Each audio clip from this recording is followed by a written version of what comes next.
Hello mga ka-bless, dahil nagkaroon tayo ng promo, Diyos ko, nagkasunod-sunod yung mga gawa ko sa nails. Hindi nyo naman sinabi na gusto nyo pala ng promo, edi sana noon pa lang nag-promo na ako. Pero itong client ko na to, hindi naman siya nag-avail ng promo. Ang in-avail niya sa amin ay lashes, brow lamination, at gel polish. Tapos na ako dito sa lashes niya, dito na tayo sa brow lamination. Nakababad na ako dito ng 10 minutes. Ito yung last na ilalagay ko, yung fixation. Hindi ko na siya lalagyan ng pin kasi makapal naman na yung pilik mata, yung kilay niya. Babad ulit ng 10 minutes and ito na yung outcome ng lashes niya at ng kanyang brow lamination. Mega volume yung pinagawa niya, hindi siya ganun kakapal tignan kasi yung natural lash ni client ay super nipis as in. Dito na tayo sa nails niya, gel polish lang ipapagawa niya kasi meron siyang baby kaya di siya pwede mag soft gel extension. Ito na yung resulta na gawa ko sa kanya, medyo may tama na yung sandaliri niya dyan. Ano medyo? May tama talaga yan.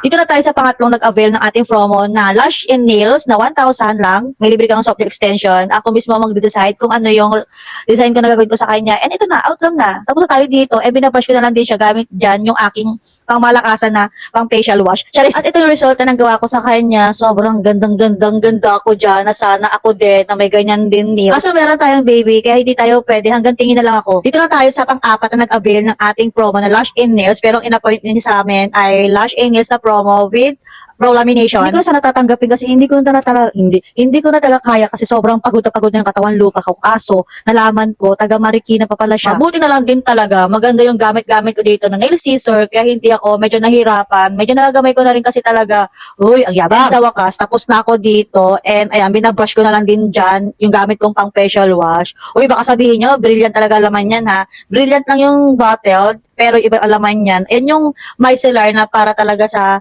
sa pang nails na ginagamit ng mga nail tech. Diyan ko lang din nilagay kasi wala akong lagayan. Ito na yung resulta na gawa ko sa kanya ng nails. Ako mismo ang nag-decide kung ano yung design niya.